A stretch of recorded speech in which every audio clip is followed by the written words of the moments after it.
en otras materias.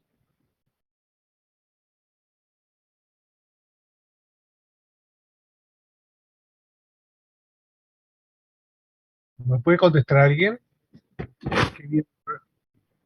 O sea, ¿qué vieron en fraccionamiento?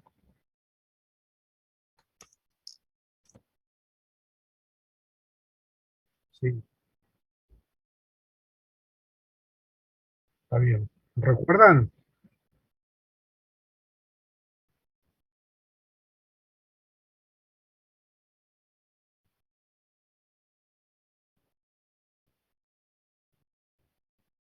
Entonces vamos a hacer un repaso rápido y empezamos con plaquetas específicamente.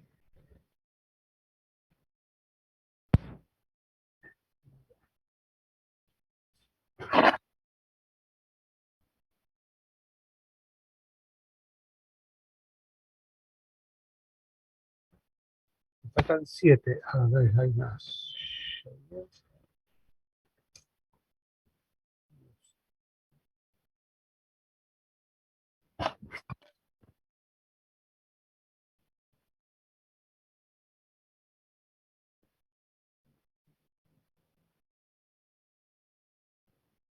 Recording in progress.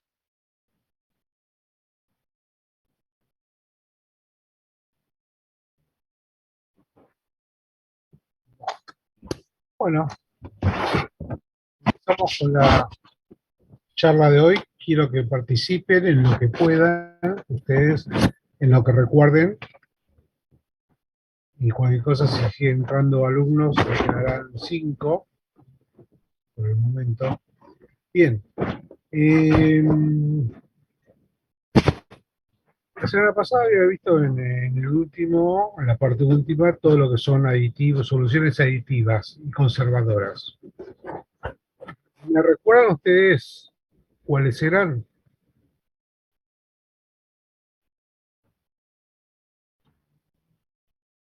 Cualquiera puede hablar, ¿eh? Aunque se equivoque.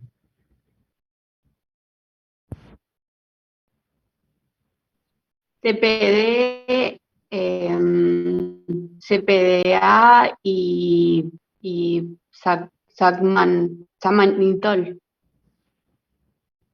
Las soluciones aditivas y conservadoras de los de las unidades que ustedes van a sacar en, en donantes, estamos hablando, ¿eh?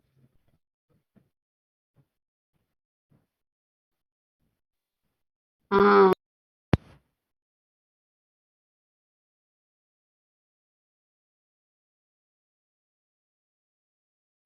Profe, ¿no era el citrato, adenina, destroza, eso? Sí, esas son las soluciones aditivas. ¿Para qué se usa el citrato? ¿Qué hace?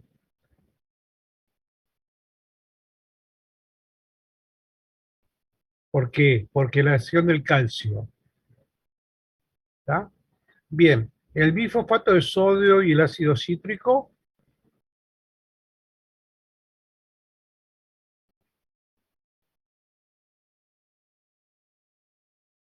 Exacto. Impide el excesivo descenso del pH, pues siempre va a haber un descenso del pH si ustedes hacen un control de calidad de los glóbulos rojos, de las plaquetas especialmente, siempre va a haber descenso de pH. La destroza,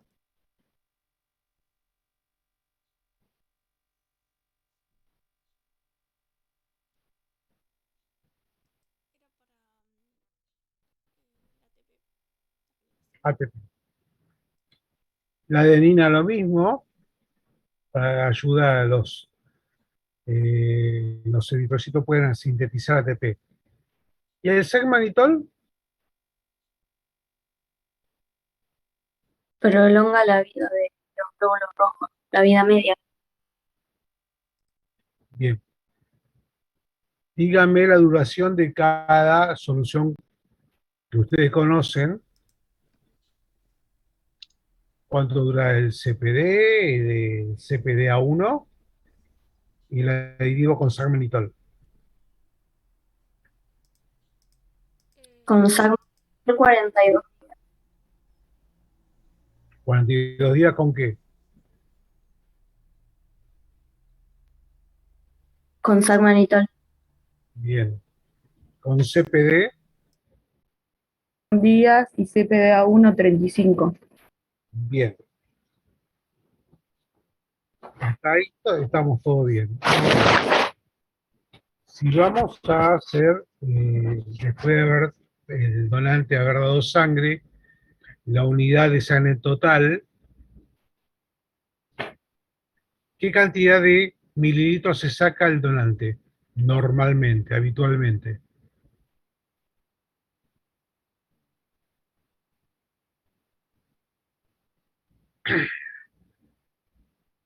450 mililitros. 450 para una solución aditiva, que ¿cuántos mililitros contiene?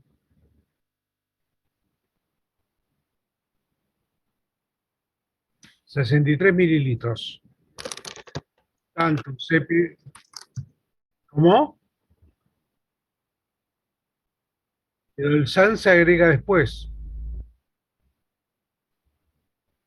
No viene dentro ya del preparado para extraer. El SACMAN se le agrega solamente al paquete globular. Y eso se hace en el sector de procesamiento de hemocomponentes. ¿Eso recuerdan? No se le agregan donantes, ¿eh?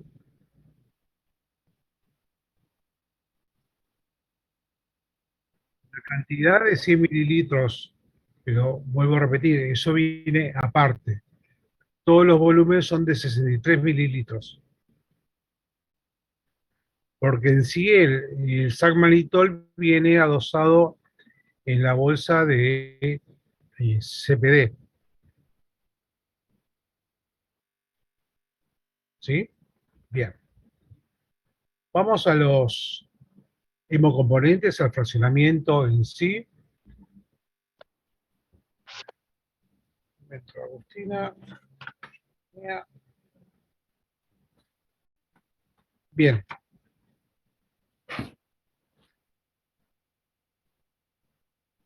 Sabemos que en la parte de procesamiento hay varios factores a tener en cuenta cuando uno va a procesar la sangre total para hacer hemocomponentes. Uno de ellos es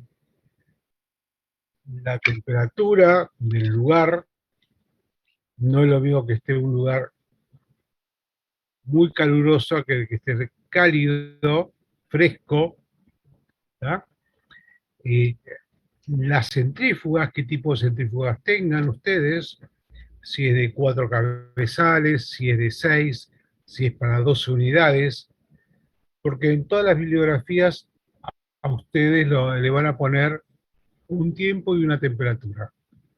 Siempre. Para según qué van a hacer. A ver si es una centrifugación liviana, si es una centrifugación pesada. Le van a decir velocidades y tiempo y temperatura. No es lo mismo. La mayoría le va a poner entre 2500 aproximadamente una centrifugación liviana, 2500, 5 minutos. Otros le pueden poner 2400, 2300, 4 minutos. Pero esto depende de las centrífugas, del radio, de la centrifugación. Cada servicio se tiene que hacer un control de calidad de sus productos para obtener el mejor producto. Entonces, en la bibliografía van a encontrar varias tablas, digamos,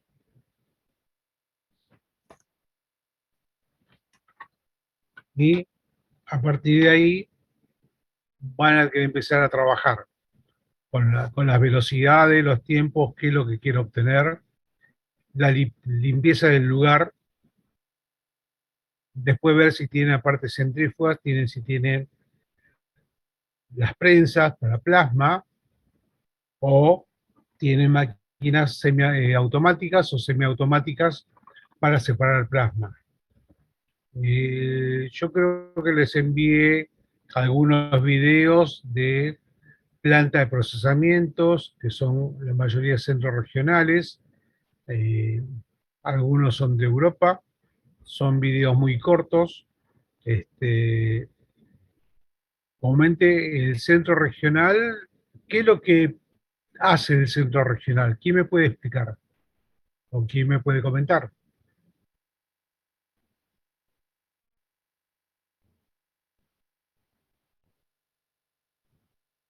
El centro regional no era quien le proveía sangre a otros bancos.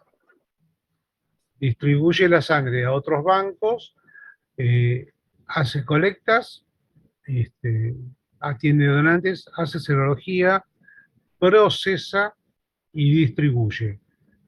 No hace transfusiones. En algunos casos los pueden mandar en las unidades irradiadas, filtradas para aquellos casos que lo necesiten, que en el pedido lo soliciten.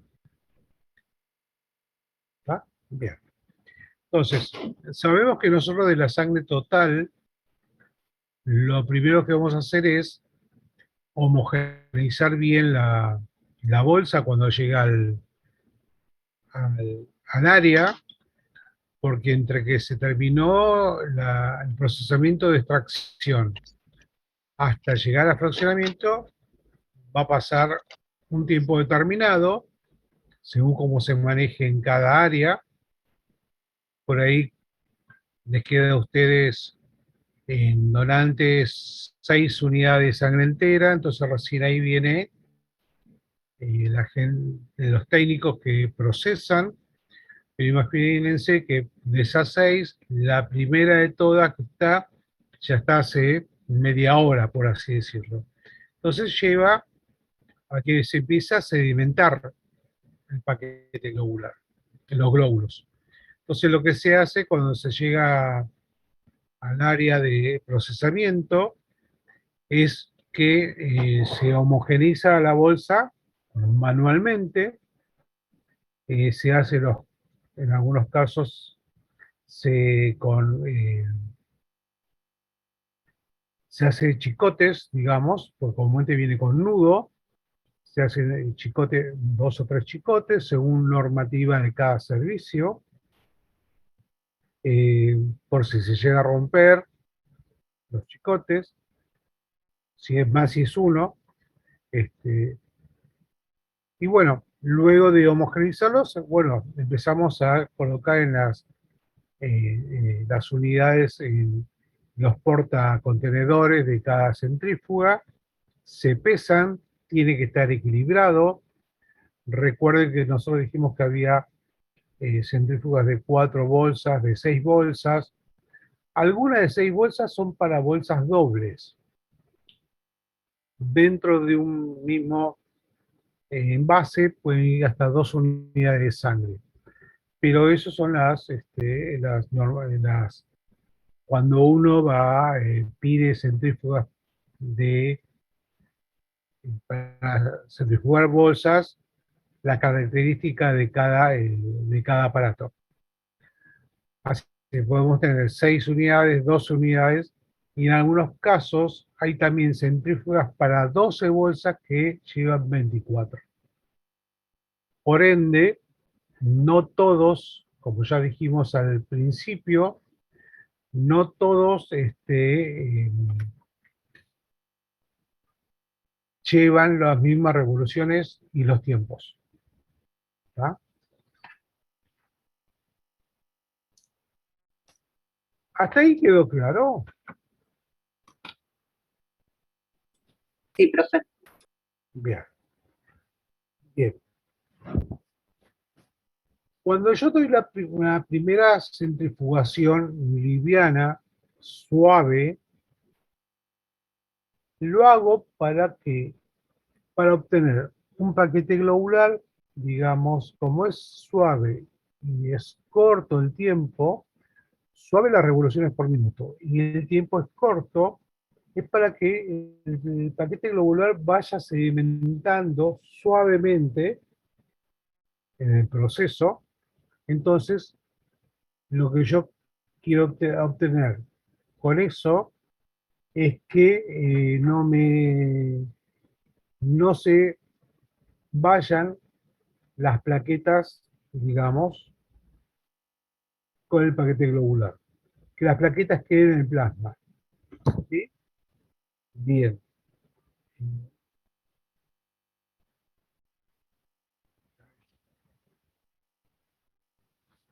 Entonces, se dijo que voy a tener una centrifugación suave con un tiempo corto. Cuando termina de centrifugar, lo voy a colocar en un prensaplasma, o comúnmente llamado una prensa, o en un aparato automático, en algunos casos o semiautomáticos. Se le enviaron modelos y cómo funcionan, en el cual el prensaplasma lo hace uno. Pasa el plasma rico en plaquetas a la bolsa correspondiente. ¿Sí?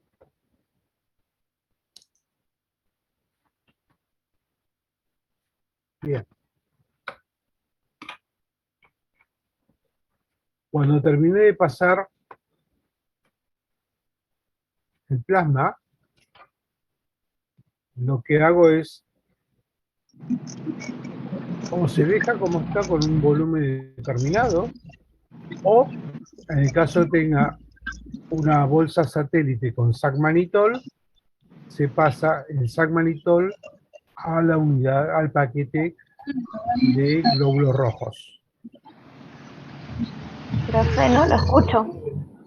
¿No me escuchan? No puedo callar. Bien, estoy cambiando el micrófono de la computadora.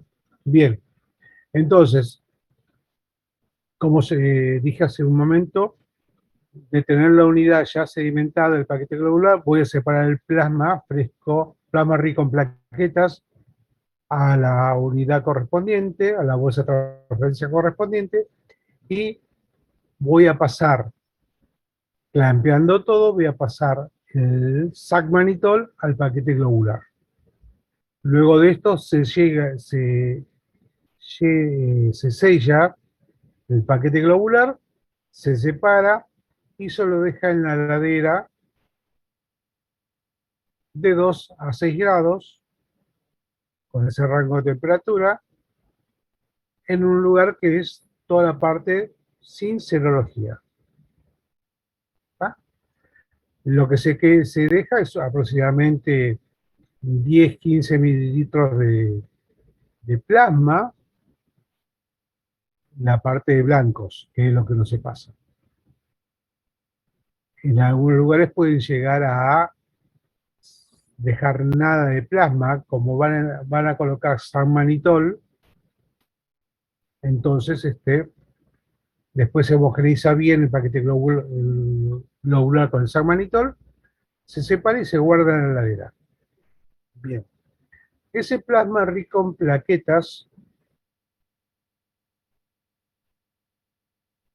se vuelve a hacer una segunda vuelta que va a ser más pesada, o sea, mayor velocidad, mayor tiempo, y lo que va a hacer sedimentar las plaquetas en el fondo,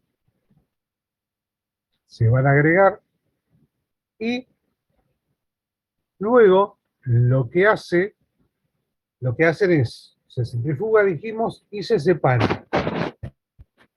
El plasma se deja las plaquetas en el fondo, se pasa a una bolsa satélite, y lo que queda es, van a dejar un volumen aproximadamente entre 50 y 70 mililitros. Vamos a hacer una media de 50 mililitros de plasma para suspender esas plaquetas. Todo el resto, después que se separe, el plasma fresco se congela. Lo ideal es congelar a menos 30 grados, rápido, para mantener los factores de coagulación.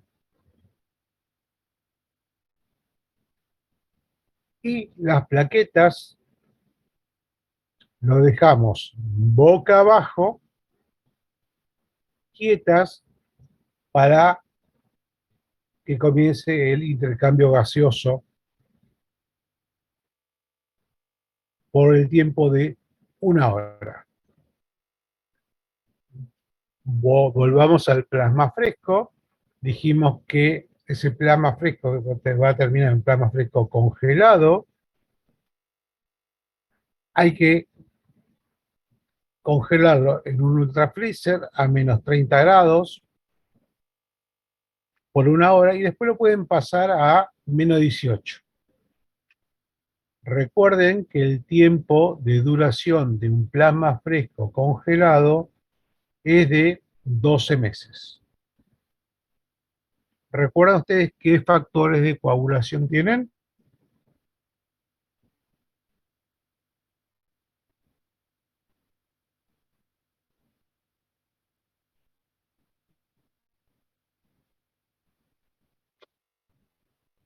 Buah.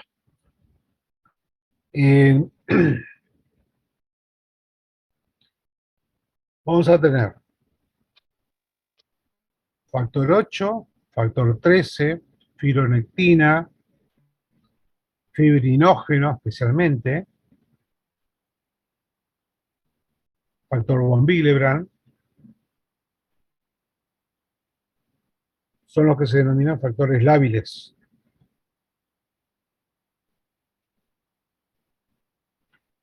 El tiempo para obtener plasma fresco congelado son entre 6 y 8 horas.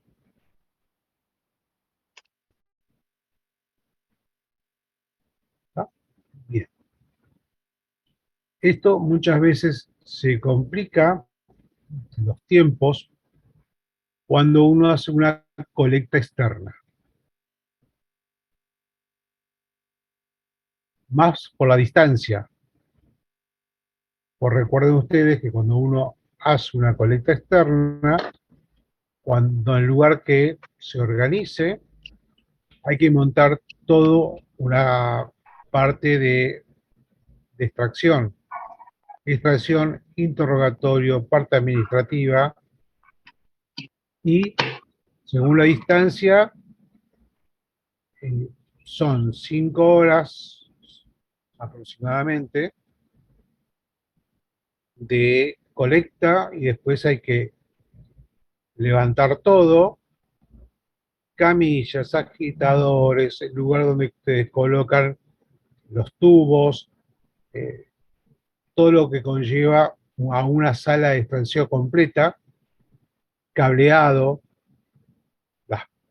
dijimos las balanzas electrónicas en algunos casos, toda la parte de sistema de computación, de ingreso de donantes, las personas que hacen los grupos sanguíneos, los hematocritos o la hemoglobina, aquellas personas que están dedicadas especialmente en colectas externas para hacer colecta de donantes para el INCUCAI, para el trasplante de médula ósea, que van con planillas aparte, tubos aparte.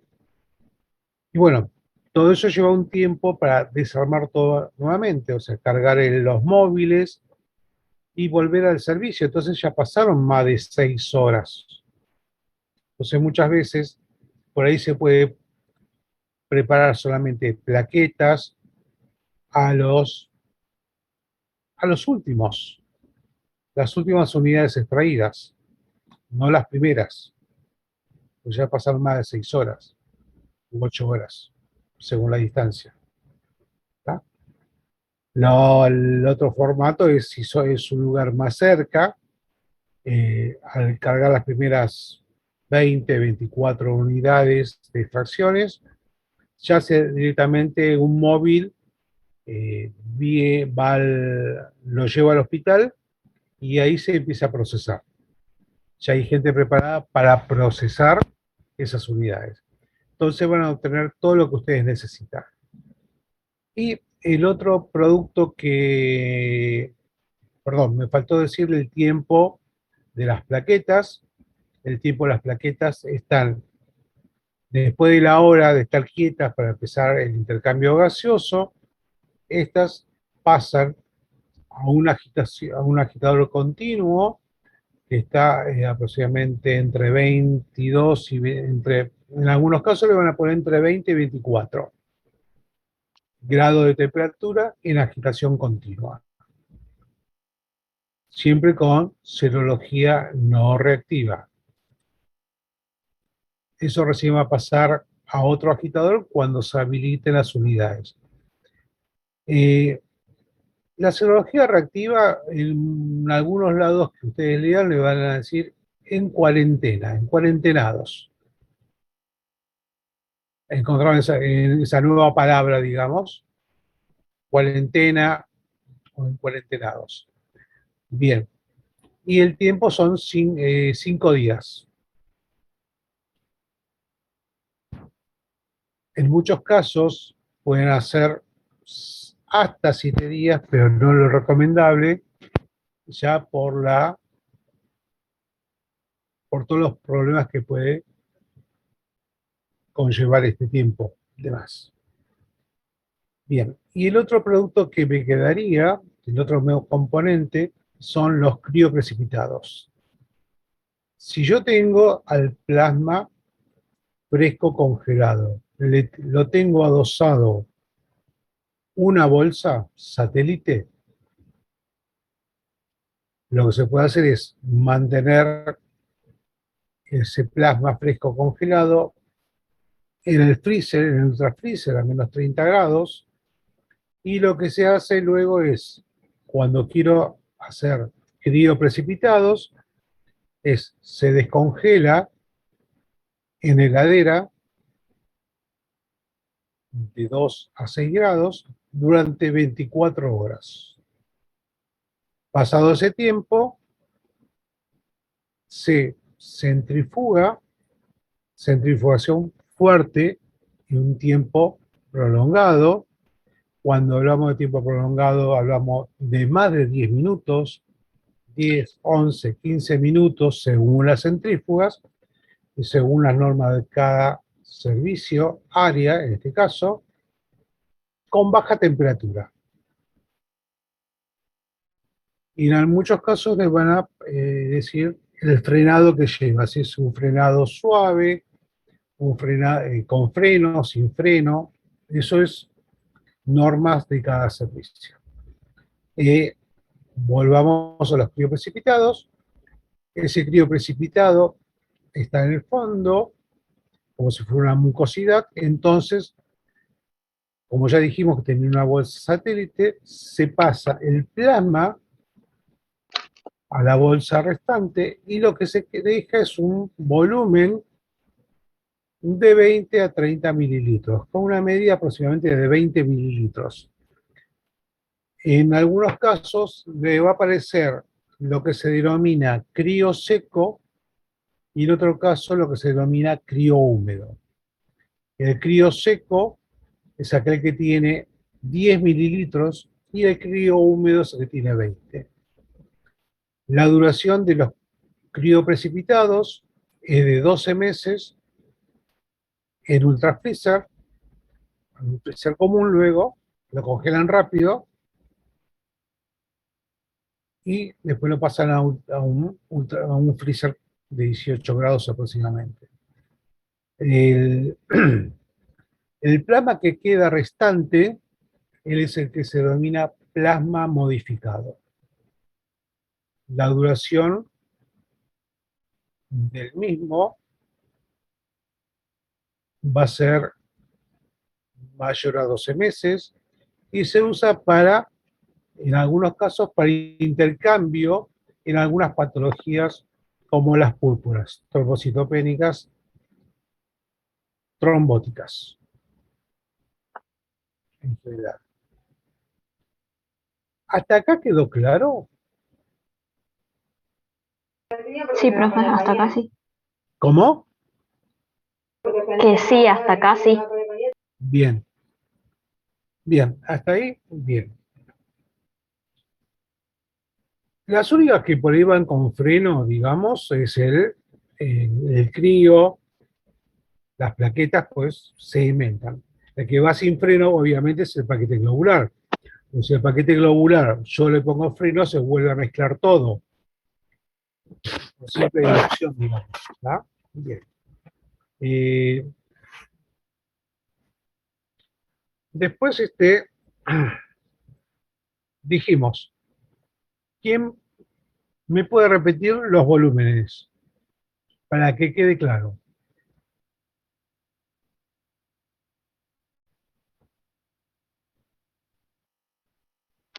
Bueno, yo voy a tener de paquete globular 250 y si le agrego Sackman 350. De plasma rico en plaquetas son 250.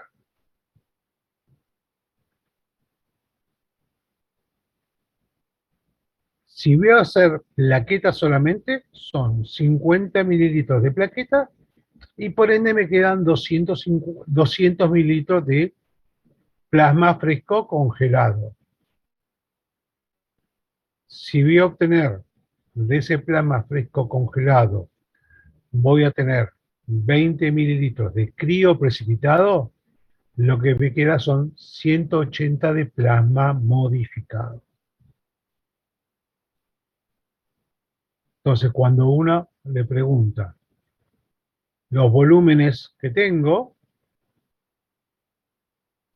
van a tener que decir, según el producto que uno realice, es el volumen que va a tener. Pero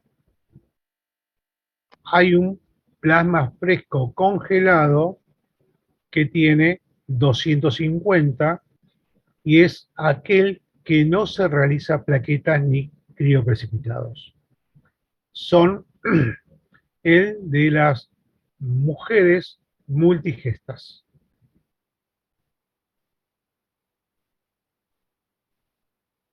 Que directamente no se hace, vuelvo a repetir, ni plaquetas ni crioprecipitados. Se centrifuga la bolsa directamente y se separa paquete globular, que se le agrega Salman, y el plasma fresco congelado. Eso va a un centro para producir un centro de hemoderivados. Una vez por mes viene del laboratorio y se lleva todo el plasma que hay, que uno prepara para ser hemoderivados. Y hay algo que se hace también, no en todos lugares, son los concentrados granulocitos, pero esto se hace por aféresis, solamente. ¿No? Bien. Y otra cosa que se realiza son, en el caso de plaquetoféresis, especialmente, son aquellos donantes ceros hacer la técnica de hemolicinas. Ya queda menos de un minuto, vamos a terminar acá y volvemos a... Hasta ahora lo que vimos, ¿quedó claro? ¿Alguna duda?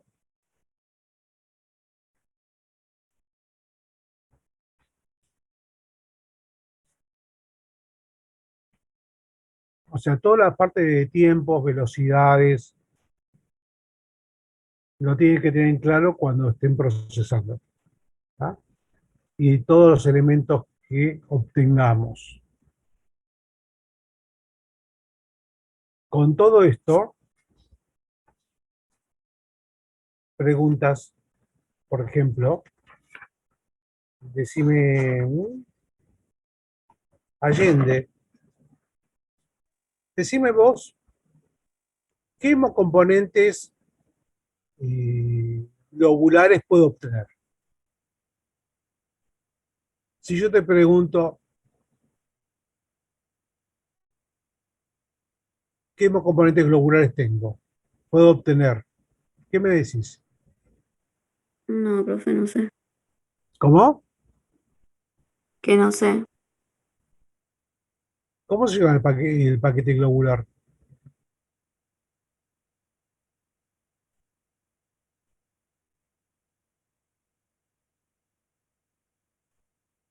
Rodríguez, Denise, Profe, ¿no sería glóbulos rojos desclamatizados? bien. ¿Qué más? Ustedes a partir de ese tienen varios productos. Glóbulos rojos desplomatizados, como bien dijiste, glóbulos rojos irradiados, glóbulos rojos filtrados, Filtrado bien. glóbulos rojos lavados, que también puede haber, se transfunde en ciertos pacientes. ¿Está? Bien. Como es con paquete globular, también tengo con la parte plasmática. En plasma se dijo plasma fresco congelado, plasma modificado, plaquetas, crioprecipitados. Hay otros productos. Y después tienen todas las partes de qué es lo que se deriva en la planta de procesamiento de todos aquellos productos de hemoderivados. Todo lo que se obtiene de plasma que ustedes envían. Yo después les voy a subir dos tablas de la parte de hemocomponente, de toda la parte de hemocomponentes y toda la parte de hemoderivados que se hace no acá, acá se hace una parte solamente, sino en el resto del mundo que es mucho más completo, más complejo. Acá en el país, el que lo produce es la planta de hemoderivados de la Universidad Nacional de Córdoba. Si ustedes quieren, busquen en Google planta de fraccionamiento UNC, Universidad Nacional de Córdoba, cliquen ahí, si yo mal no recuerdo,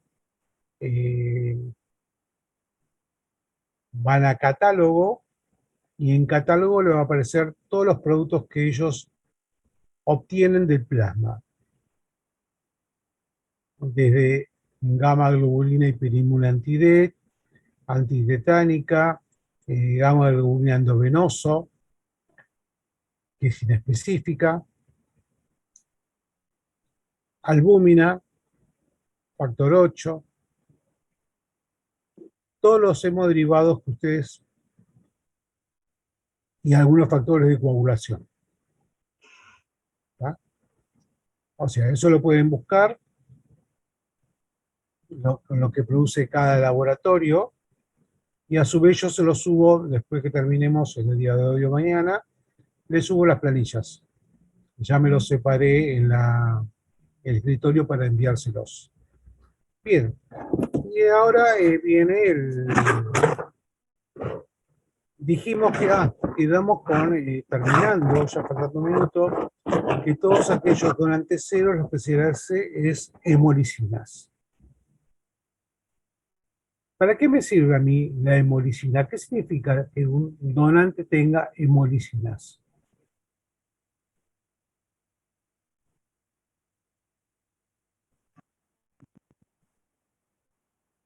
Profe, ¿no eran los anticuerpos del suero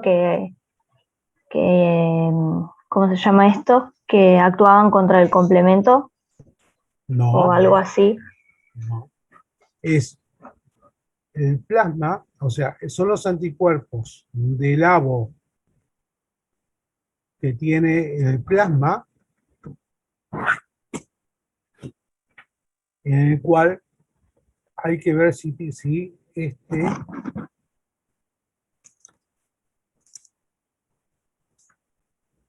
me están ingresando Vázquez. Hemoliza no, por eso es hemolicinas. Es una técnica y tiene que hemolizar a 37 grados. Entonces, cuando hay hemolicinas, Profe, ¿lo puede explicar de nuevo? Porque no lo entendí. a ver, ustedes tienen un título, por ejemplo, de anticuerpos anti-A o anti-B, en el caso de ser cero, y por eso dije anti-A o anti-B, o los dos, cada una se va viendo su grupo sanguíneo.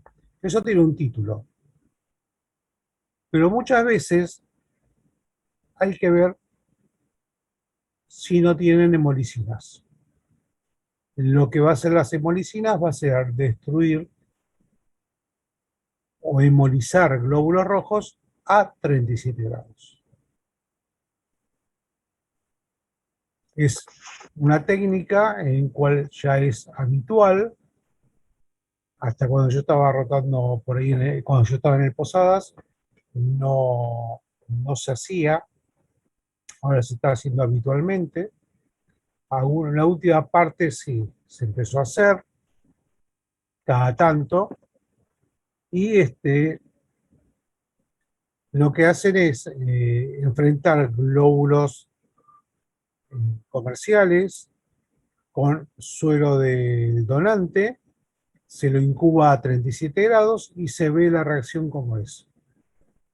Si por ahí uno cuando centrifuga se alimenta bien y el suero está limpio, no hay hemolicina, pero sí empieza a destruirse los glóbulos rojos a 37 grados, van a ver otro tinte, otro color.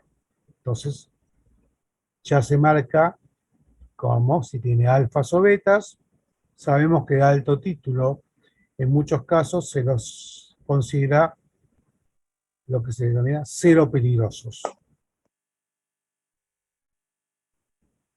Entonces, y algo que me quedó pendiente es que cuando hablamos de plasma fresco, los hemocomponentes, quedó todo lo que es poraféresis, plaquetoféresis, leucoféresis, y en este caso, los volúmenes que se sacan es aproximadamente hasta 400 mililitros de plaquetas de un solo donante.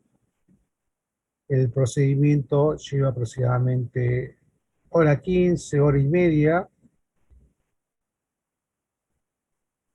que eso lo van a ver bien en detalle cuando estén cursando tercero, toda la parte de aféresis. Y ustedes pueden tener con esa máquina de aféresis, sacar plaquetas, plasmas o plaquetoféresis, plasmaféresis, leucaféresis, eritroféresis. Se saca solamente lo que uno necesita.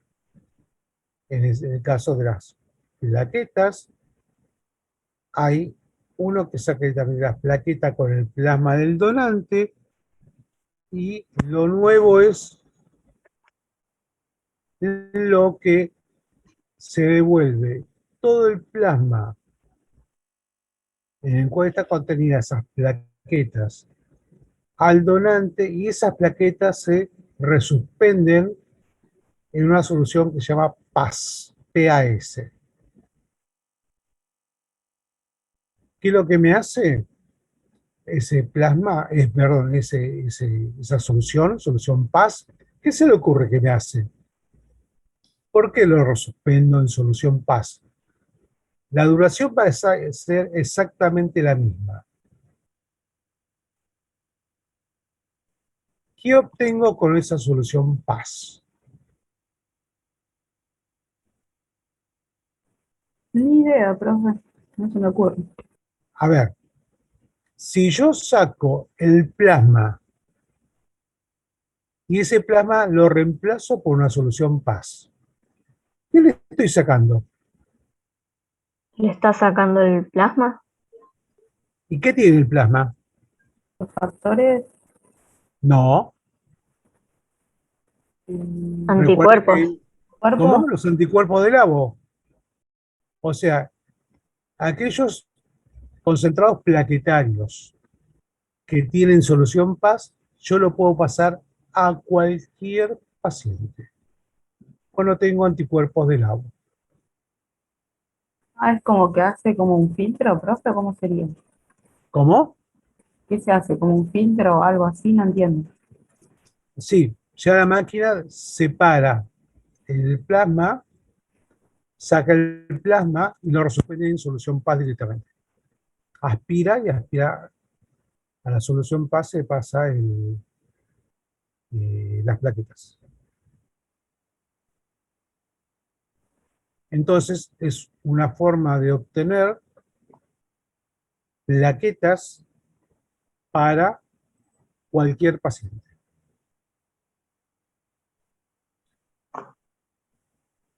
¿Está? Y según el recuento de plaquetas que tenga de cada paciente, de cada donante, es lo que yo voy a obtener. Yo puedo obtener de un solo donante, puedo obtener 12, 15, 20, 24 unidades de plaquetas.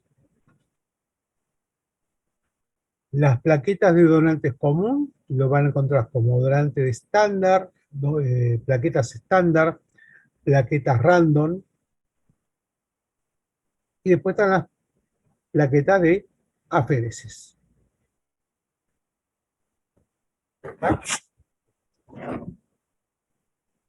Después tenemos, también con respecto a la parte de los componentes, los controles de calidad. Glóbulos rojos, lo que interesa acá es se hace la contaminación, a ver si se contamina, cada tanto se envía una bolsa bacterio para ver si no está contaminada, y también lo que corresponde a la bomba sodio-potasio. Aparte lo que me interesa es el pH, el 2D3PG, por ejemplo, y con respecto a la bomba sodio-potasio, podemos decir que aumenta el potasio extraído. ¿Por qué? Porque a menor temperatura hay menor actividad de la bomba. Entonces, aumenta el potasio. Y a los 7 días aumenta 4 veces el potasio que hay. Esto cuando hablamos de potasio extracelular. Y después vamos a tener potasio también intracelular, que esto, ¿cuándo ocurre? Cuando uno transfunde esa unidad. ¿Está? O sea, se restablece los niveles. Recuerden que como el paquete globular se irradia, la irradiación produce un aumento de la mayor de la liberación del potasio extraído, extracelular. Y con respecto al 2,3-DPG, disminuye después de la segunda semana de conservación hasta el final del tiempo de almacenamiento. Y los niveles se recuperan cuando se transfunde, el 50% aumenta a las 12 horas y a las 24 horas ya está el 100% del valor. ¿Está? Son cosas a tener en cuenta. ¿Está? Bien. Vamos a lo que van a hacer ustedes, lo que es la Inmunohematología plaquetaria. ¿Recuerdan ustedes para qué usamos plaquetas? ¿O qué saben ustedes de plaquetas? De inmunohematología plaquetaria. ¿Alguien me puede decir algo?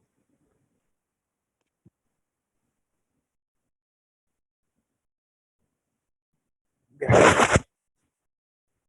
Están muy callados. Por ejemplo, Bien. Las células plaquetarias son, si recuerdan algo de célula, proviene del megacariocito. ¿Recuerdan la serie eritropoyética? Que en algunos casos terminan en eritrocitos, los blancos en la serie blanca, las plaquetas, es la que proviene del megacariocito. Su tamaño, 2 a 5 micrones, muy chiquito. Esta tiene, con respecto a la hemostasia, tiene 4 fases. ¿Alguien recuerda las fases de la hemostasia con respecto a las plaquetas?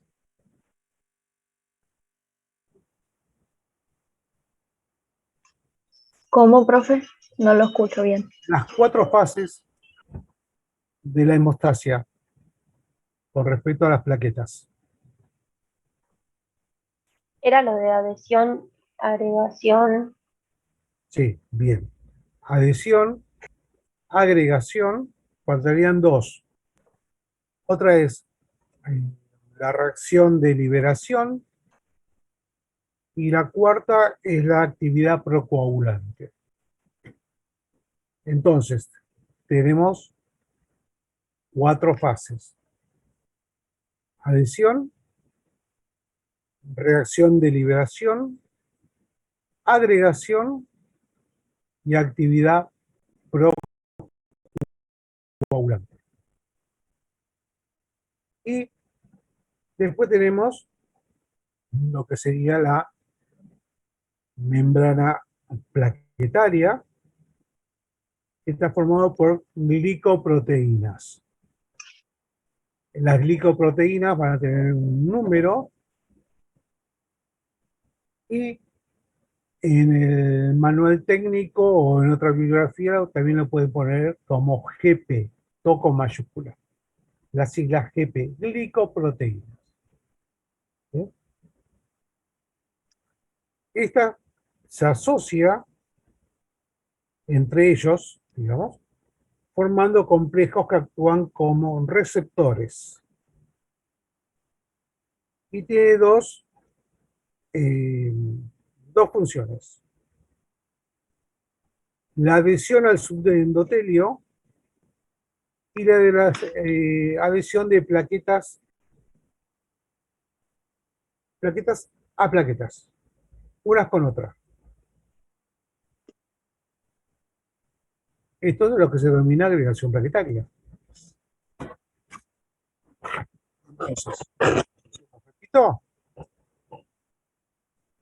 en general cuando hablamos de plaquetas, es la célula plaquetaria medida del megacariocito, tiene 2 a 5 micrones, tiene 4 fases de hemostasia, dijimos adhesión, reacción de liberación, agregación y actividad procoagulante. Y la membrana plaquetaria, que son glicoproteínas, dijimos que tenía la sigla GP, que se asocia para formar complejos que actúan como receptores. Tiene 2 funciones: adhesión al subendotelio, se pegan, y la adhesión de plaqueta a plaqueta, que es la agregación plaquetaria. Esto es a grandes rasgos, no es fisiopatología, es para que empiecen, no sé si vieron en fisiopatología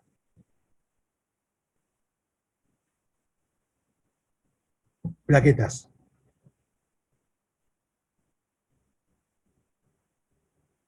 ¿Alguien me puede decir si vieron? Creo que no, ¿Cómo? profe. ¿Cómo? Creo que Fise no.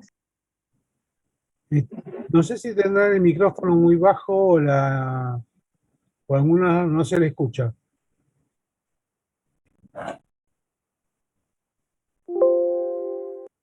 ¿Lo han visto?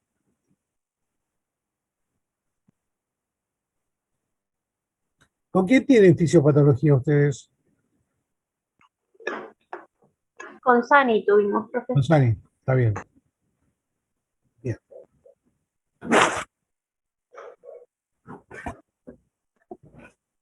En biología, ¿vieron plaquetas? No, profe. Ahí no Ah, vi. bien.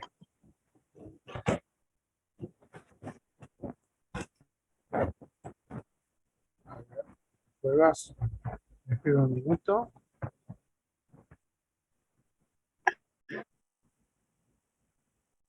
No. Hasta acá quedó medianamente claro que se empezó a ver de plaquetas. Vamos a tener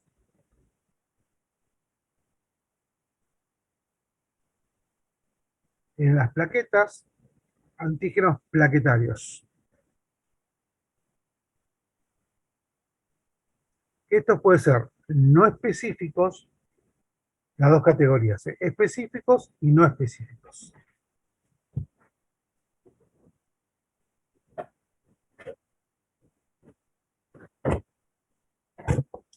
Lo no específico, por ejemplo, son los de Labo, Lewis, y grande y chico, P.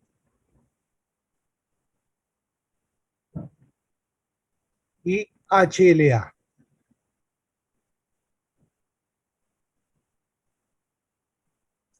El HLA tiene una significancia clínica muy importante en la transfusión por la refractariedad plaquetaria y las reacciones febriles post-transfusión. La HLA tiene significancia clínica post-transfusional por la refractariedad plaquetaria, que se da bastante, y las reacciones febriles post-transfusión.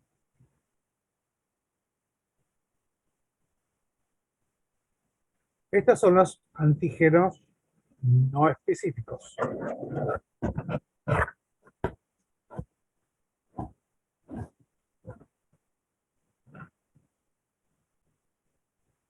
Y los específicos son los que se expresan únicamente en las plaquetas.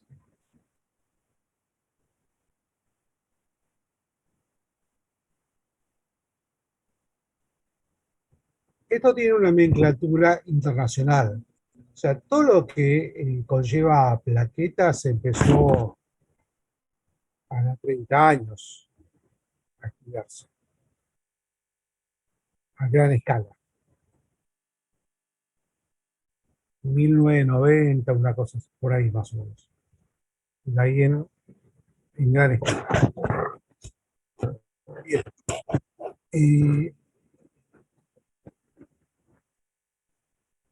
Tiene una nomenclatura que es la sigla HPA. Antígenos plaquetarios humanos. Por supuesto que toda la nomenclatura está en inglés y se lee en otra forma. Es la nomenclatura. Profe, disculpe, hay un micrófono prendido. Camila y Analía tienen los micrófonos prendidos.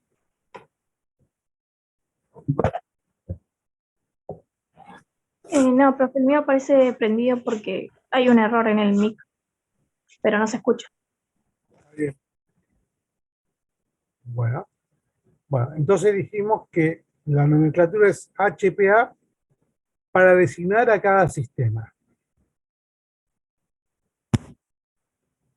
de antígenos específicos. Estos son lo que se llaman bialélicos.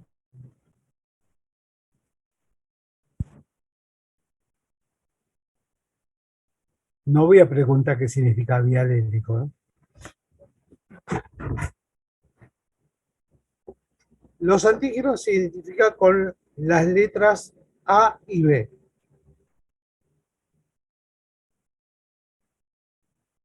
O sea, uniendo todo esto, voy a tener un sistema HPA-1 A y un sistema HPA-1B. Un sistema HPA-2A, sistema HPA-2-B. O en muchos lugares van a encontrar sistema HPA-1 y en otro cuadrito dice A y B directamente. Así está el 3, 4, 5, 15, por ejemplo. Profe, Sí. dijo Cuevas que está en la sala de espera. No tengo a nadie en sala de espera. Ah, bueno, ahí le digo. Por eso tengo la columna acá al costado por si alguno te esperaba. No tengo a nadie. Entonces, voy a tener sistema HPA con números 1, 2, 3, 4, 5, 15, 6, A y B.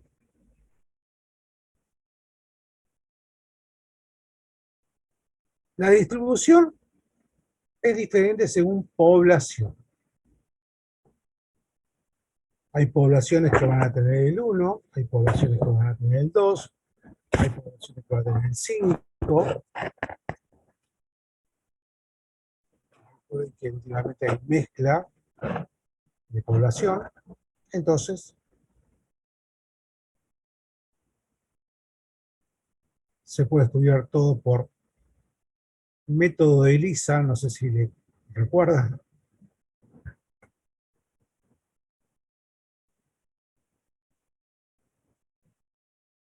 O por biología molecular.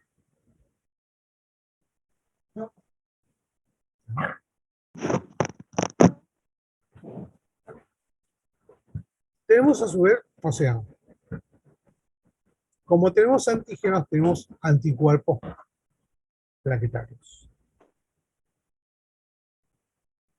¿Cuál es su importancia clínica?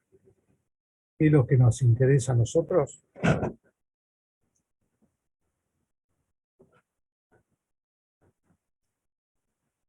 La importancia clínica podemos tener en un recién nacido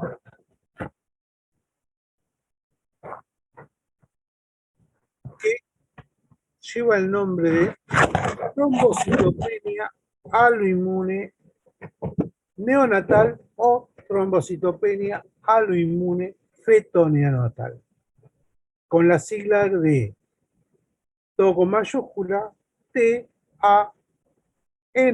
o TAF/N.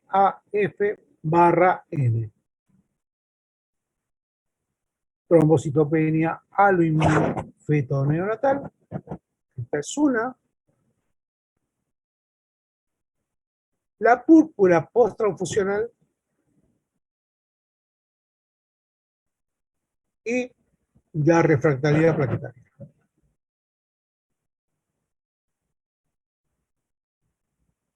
todo esto, como yo dije, no lo ve el técnico de hemoterapia, ¿eh? Se saca como la importancia clínica, o sea, lo ve el médico que tiene al paciente o consulta con el hematólogo.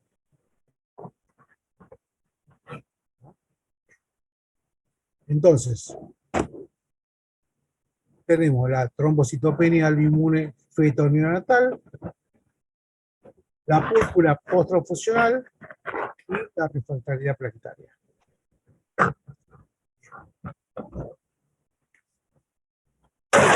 Acá, ya falta poco. Hasta acá, ¿quedó algo claro? ¿Quedó algo en duda? ¿Algo para repetir nuevamente?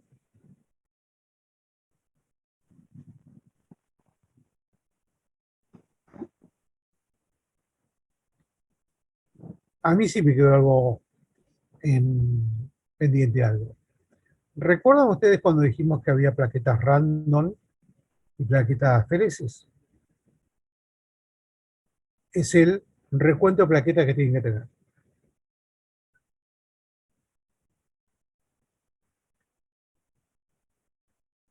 Voy a obtener mayor cantidad de plaquetas cuando es un recuento de plaquetas por aferesis. En algunos casos le dicen que es en plaqueta por aferesis 6 por 5 por 10, o algunos ponen 5,5 por 10 a la 11. Y por estándar o random, le dicen 0,5 por 10 a la 10, por ejemplo. Según la bibliografía que busquen o que encuentren, si les interesa, van a tener estos dos valores. Va a haber un rango entre una y otra. Bien. Si quieren, ahora ya terminamos acá y entramos y vemos las importancias con los diagnósticos que hay que hacer, especialmente en NEO. ¿Ah? ¿Alguna pregunta? Por el momento. No, profe. Listo, perfecto. Está muy bajo el tuyo. Yo tengo al máximo el altavoz. Sí, lo del HPA, si puede repetir. Ah, listo, está bien. Si querés, esperemos que entre la mayoría y lo hablamos nuevamente.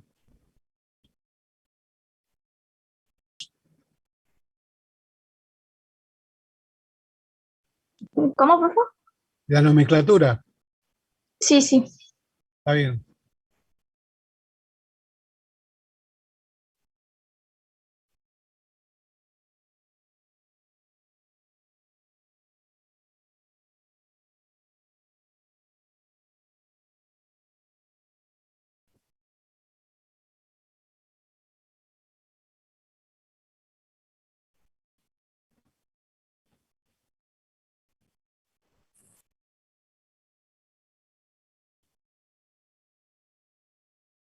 Bueno,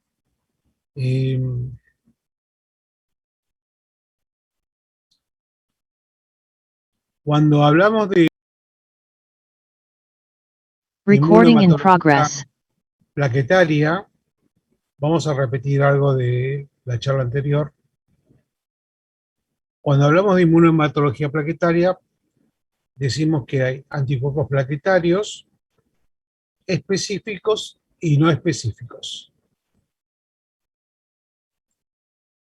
Los no específicos son los que están relacionados con el sistema ABO, Lewis y grande y chico, P y el sistema HLA, que son los que significativamente, o sea, tienen significancia clínica transfusional, como la refractariedad plaquetaria y las reacciones febriles post-transfusión. Y con respecto a los antígenos específicos, Estos son los que expresan únicamente, son los que se expresan únicamente en las plaquetas. Y la nomenclatura tiene la sigla de HPA.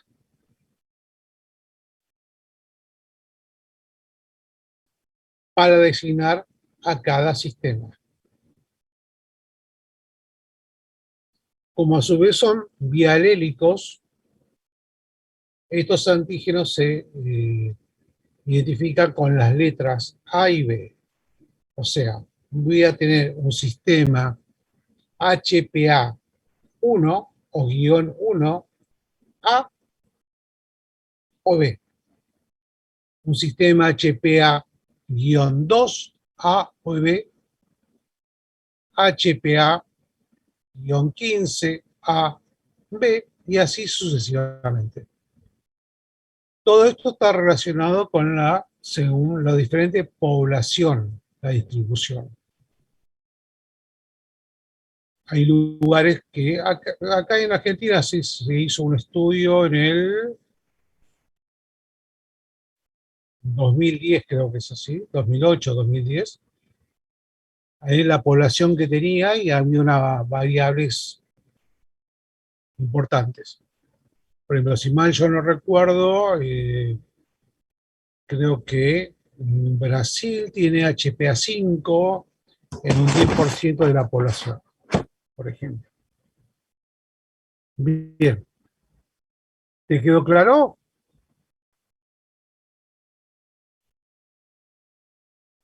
La que me había preguntado. Bien, no, no es nada. Bien. Vamos a ver la parte de significancia clínica.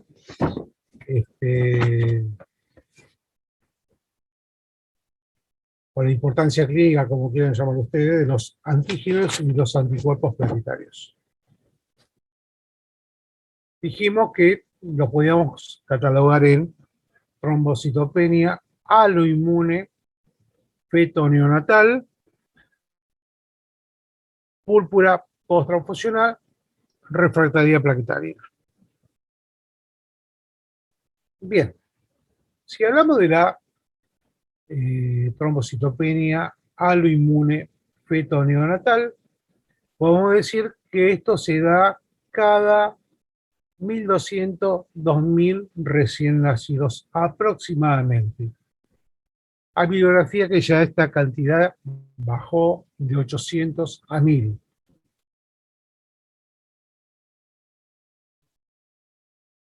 También les dice que aproximadamente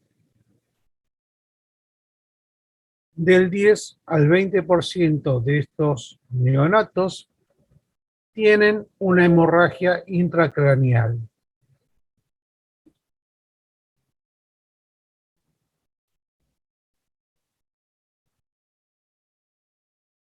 A su vez, les dice que el 50% de las se da en la primera gestación y el 90% en la siguiente.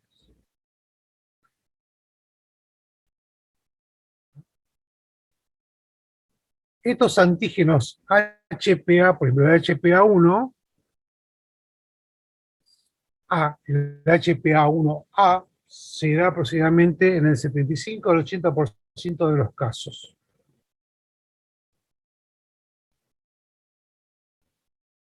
Y los más severos es el HPA3A,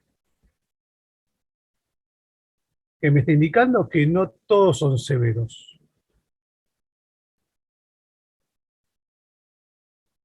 Algunos son leves. Y el HPA15, por ejemplo, puede producir anemia.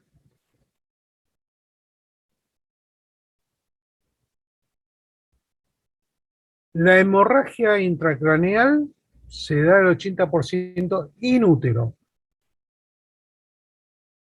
Y aparece en el 40% aproximadamente en la semana 30.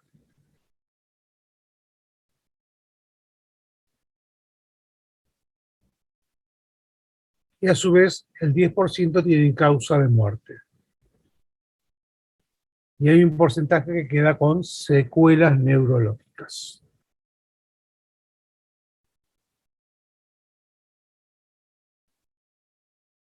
Yo a ustedes no sé si les interesa el tratamiento, se da gamma plaquetas, mayor cantidad, menos tiempo.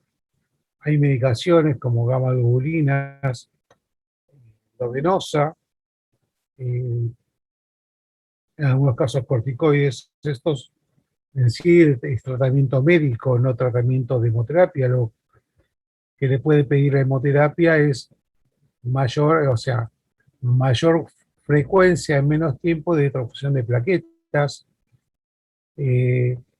Por ejemplo, sería bueno, perdonen,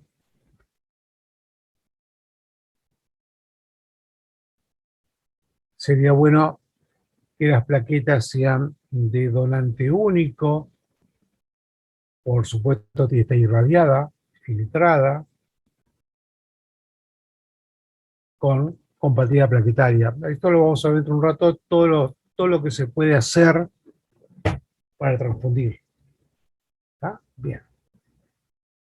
Entonces dijimos que la trombocitopenia autoinmune neonatal se está dando cada vez en menores casos, entre 800 a 1000 pacientes recién nacidos, 10 a 20% tiene hemorragia intracraneal, el antígeno HPA1A se da entre el 75 y 80% de los casos, el HPA3A son los más severos, y el HPA15 puede producir anemia. Dijimos que se da a partir de las 30 semanas de gestación. Muchos tienen secuelas neurológicas por el sangrado. ¿Cómo se diagnosticamos? ¿Cómo lo diagnosticamos? Lo diagnostica sí el médico, no nosotros, pero es bueno saberlo. Hay que excluir otras causas de la trombocitopenia, de la trombocitopenia. ¿Cuáles son las otras causas? Aparte de la autoinmune neonatal, son las infecciones víricas o bacterianas,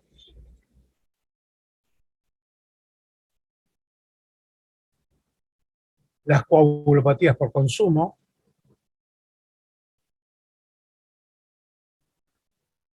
la autoinmunidad materna. Cuando hablamos de autoinmunidad materna, hablamos que la madre tenga una PTI. ¿Qué significa sigla PTI? Púrpura trombocitopénica idiopática.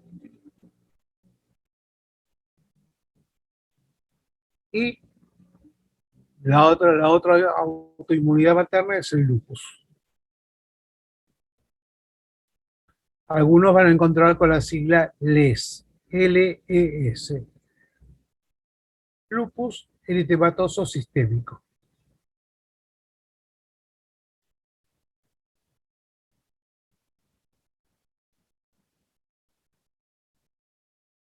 Vamos a hacer, o en este caso el bioquímico, el diagnóstico serológico. Demostramos con la parte de serología anticuerpos, la presencia de haloanticuerpos plaquetarios. Por supuesto, deben ser específicos. Recuerda que había dicho que había antígenos específicos, anticuerpos no específicos. Bueno, lo mismo ocurre con los anticuerpos. Entonces, el diagnóstico serológico se determina es para demostrar la presencia de haloanticuerpos plaquetarios específicos, por supuesto, en suero materno.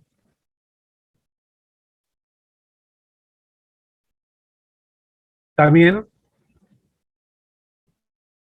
evidencia de incompatibilidad HPA materno-fetal, y tenemos que incluir el genotipo plaquetario de los padres y del recién nacido.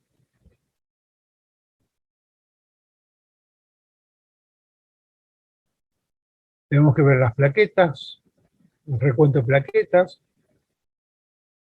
Nosotros estamos hablando de refractariedad plaquetaria en general. ¿Alguien sabe decirme cómo se determina si el paciente tiene refractariedad plaquetaria?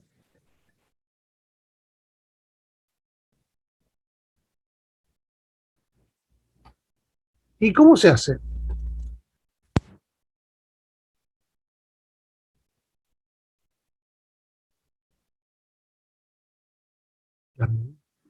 ¿Cómo sé si el paciente puede llegar a tener refractariedad plaquetaria?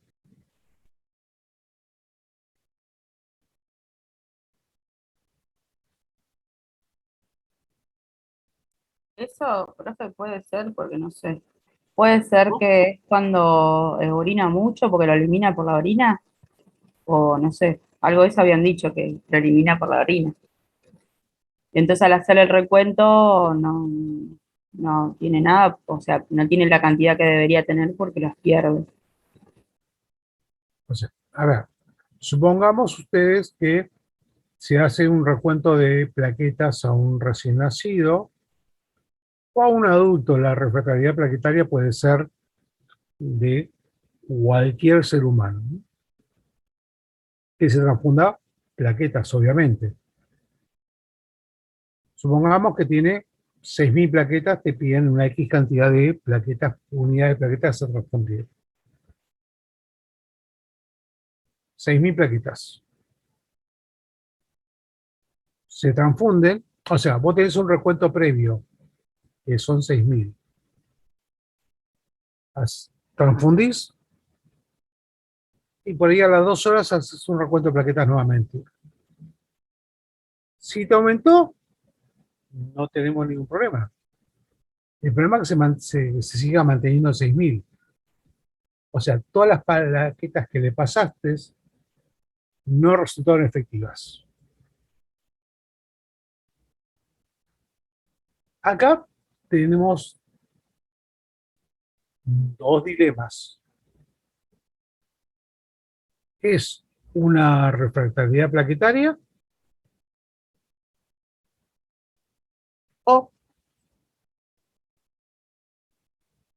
me destruyeron las plaquetas. Entonces no hay aumento. Esto lo vamos a ver en un minuto cuando veamos exclusivamente refractariedad plaquetaria en las causas inmunológicas y no inmunológicas. Bien.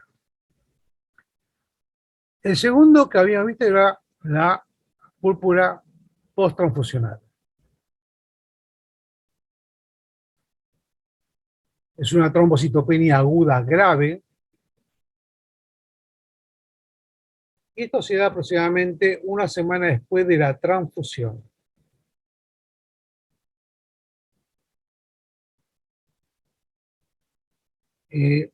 La inmunización es una, dijimos que se da en el HPA1, en el 75-80% de la población, de los pacientes, y la más grave es el HPA3. ¿Recuerdan eso? Bien. Se da en mujeres entre 60 y 70 años con antecedentes gestacionales.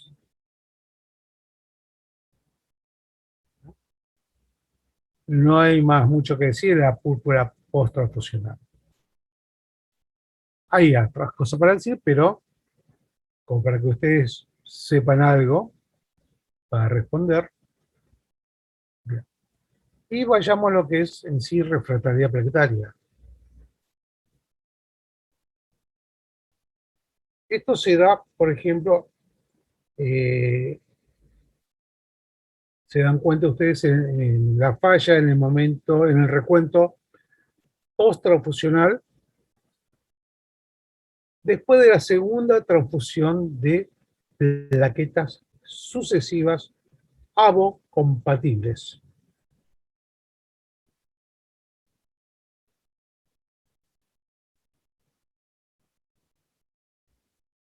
Y van a encontrar algo en la bibliografía que les va a decir que son avocompatibles con menor a 72 horas de almacenamiento. O sea, con menos de 3 días de almacenamiento. Ustedes recuerdan que las plaquetas random o de aféresis duran hasta 5 días.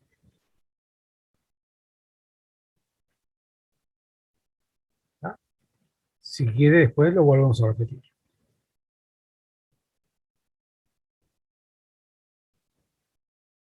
La especificidad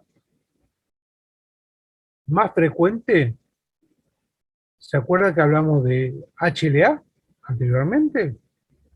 No HPA, ¿eh? Esos son HPA es antígenos plaquetarios, que pueden ser antígenos y anticuerpos antiplaquetarios. HLA, del tipo clase 1. Esa es la especificidad más frecuente.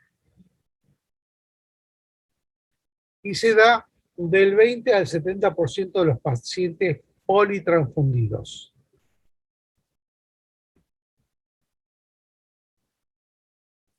¿Quiere que lo repitamos esto?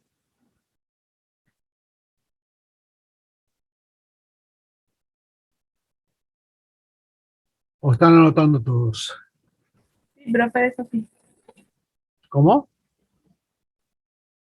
Eso sí se entendió. Bien, bien. ¿Cómo se diagnostica en sí? En este caso es una cuenta que se hace que se denomina con mayúscula IC, que es un recuento post menos el recuento pre.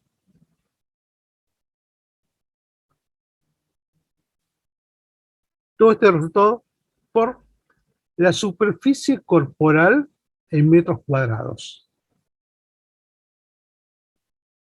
Este resultado se divide por el número de plaquetas transfundidas.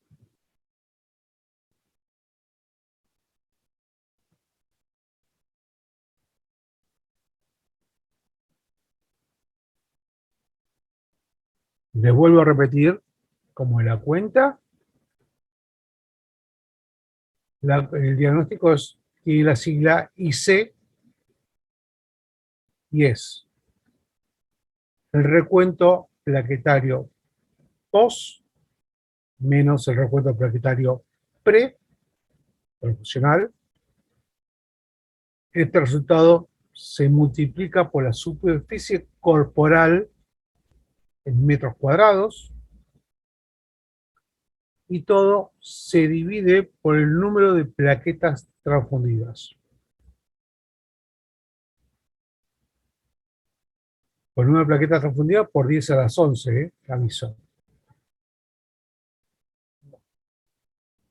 Cuando tenemos refractariedad, decimos que hay refractariedad plaquetaria cuando esta IC es menor a 7.5 por 10 a la 9 a la hora, o menor a 4.5 a las 24 horas. Vuelvo a repetir. ¿Cuándo tenemos refractariedad plaquetaria? Cuando el IC es menor a 7.5 por 10 a la 9 a la hora, o menor a 4.5 a las 24 horas.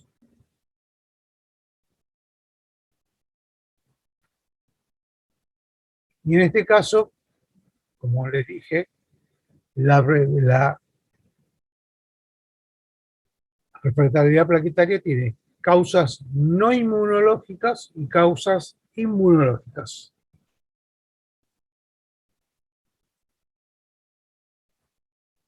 Profe, Sí, no, lo escuché medio bajito, pero dijo que es el ICS que dijo.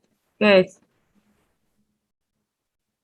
el IC, o sea, es una regla para saber si hay refractariedad plaquetaria, que es el recuento de plaquetas post menos el pre, todo este se multiplica después por la superficie corporal de metros cuadrados y se divide por el número de plaquetas transfundidas por 10 a la 11. Eso le da un valor.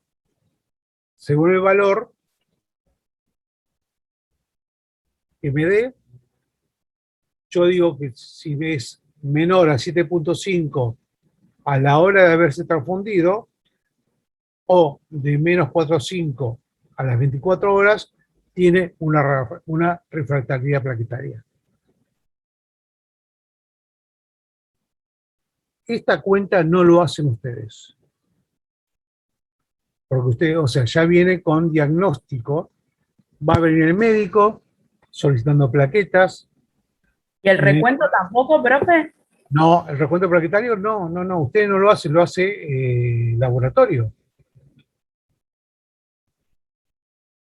Vos cuando te viene un pedido de transfusión de plaquetas, usted no tiene que hacer un recuento de plaquetas, ya viene con el diagnóstico de recuento de plaquetas realizado de laboratorio. Cuando un paciente, o a ustedes mismos, cuando se le hace un hemograma por laboratorio, si alguno tiene un estudio se va a fijar, el hemograma incluye hematocrito, hemoglobina y recuento de plaquetas. Aparte, por supuesto, recuento de blancos. Siempre está el recuento de plaquetas.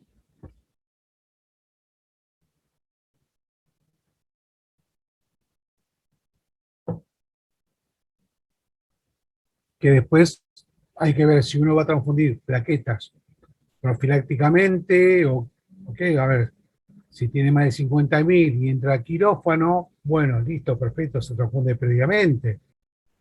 Si tiene 50.000 y no, por ejemplo, no entra a quirófano, no se transfunde. Eso sí, hay que saber varios parámetros para cuando se hace el pedido. ¿Para qué son las plaquetas? Si el paciente está consangrado a nivel oftalmológico o a nivel central. Bien. Dijimos que la refractariedad puede ser causas no inmunológicas y causas inmunológicas. Las no inmunológicas tenemos las hemorragias activas, que está sangrando constantemente, pero por otra causa, no por una refractariedad plaquetaria.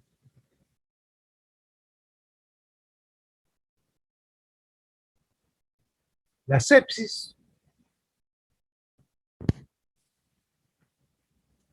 la CID, ¿alguien se recuerda que es CID, todo con mayúscula?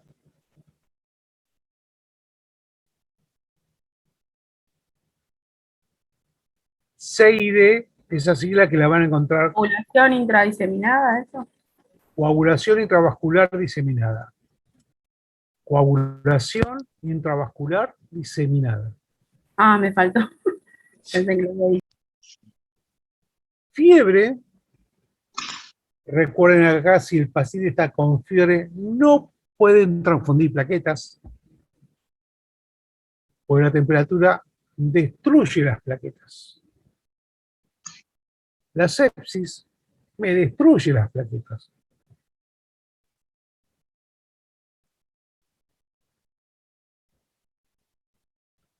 La transfusión de médula ósea. Pues recuerden ustedes que para hacer un trasplante de médula ósea, digamos a grandes rasgos que al paciente lo barren con todas sus células para implantarle nuevas, para hacer un trasplante nuevo. O sea, barren con medicación, por así decirlo, a la bestia, que al paciente se lo inmunosuprime, se elimina, digamos, la producción de plaquetas y se implanta la nueva. La PTT, otra sigla, antes teníamos PTI, ahora tenemos PTT, púrpura trombocitopénica trombótica.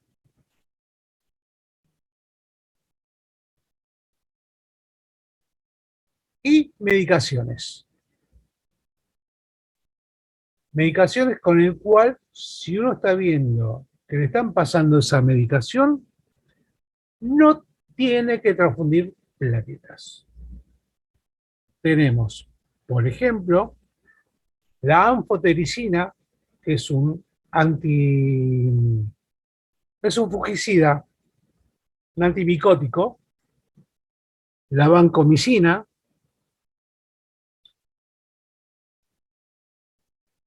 ¿qué pasa? Si ustedes llegan con un pedido de plaquetas, les llega el pedido, van con las unidades de plaquetas a transfundir al paciente y ven que tiene un suero colgado y este suero está tapado con papel para que no entre la luz, por ejemplo, se tienen que dar cuenta que está pasando una medicación con un fotoprotector, digamos, solar o de luz. Entonces, preguntan qué le están pasando. Y si le dicen anfotericina, directamente no pasen plaquetas o la va a destruir. Entonces, ya la enfermería sabe que si le están pasando anfotericina, llama al médico y ustedes dicen, bueno, hay que pasar plaquetas a este paciente, pero le van a pasar anfotericina, entre 2 horas empieza a pasar anfotericina. Si ustedes le pasan las plaquetas previamente a la anfotericina, no hay ningún inconveniente.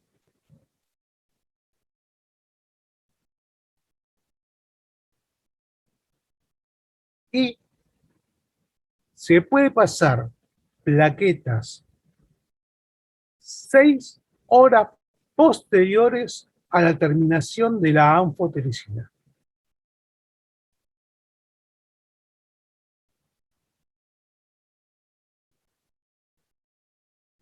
Por ahí viene el médico y le dice, mire, están pasando anfotericina, bueno, listo, se comunica con enfermería, se le pregunta cuándo termina.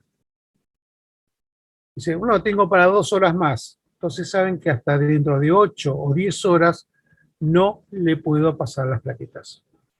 Bueno, es una solución que se pasa rápido, va a un goteo determinado y dura un tiempo determinado. Puede pasar en 2 horas, 3 horas. Entonces son una de las medicaciones por el cual las plaquetas no van a aumentar si ustedes no lo saben y lo transfunden. Como así también si hay fiebre, por ejemplo, si está séptico, ¿no? Esas son las causas no inmunológicas. Y las causas inmunológicas tenemos los anticuerpos del ABO, los HLA,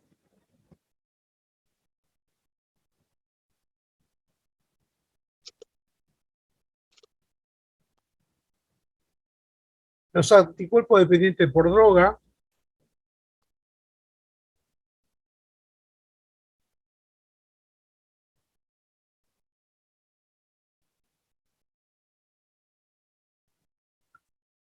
los pacientes con autoanticuerpos, digamos.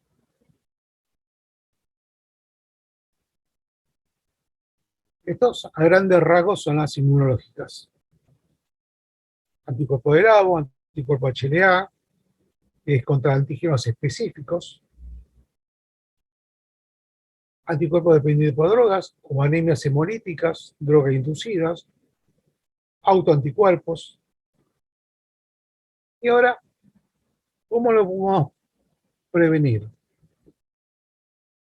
Con plaquetas pobre en leucocitos, o sea, filtradas, irradiadas y plaquetas de un solo donante, que son las plaquetas por aferesis, por ejemplo.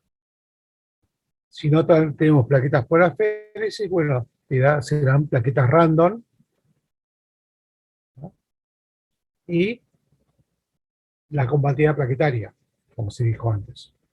Pues si la destruye, van a tener que buscar plaquetas compatibles, porque ustedes no van a poder estudiarlo a qué antígenos plaquetarios tiene o qué anticuerpos tiene. Van a estudiar, hacer compatibilidad plaquetaria, y las que son negativas se transfunden. Acá tiene una ventaja cuando ustedes tienen plaquetas, compatibilidad plaquetaria negativa. Tienen el donante, y este puede ser donante único de plaquetas para ese paciente.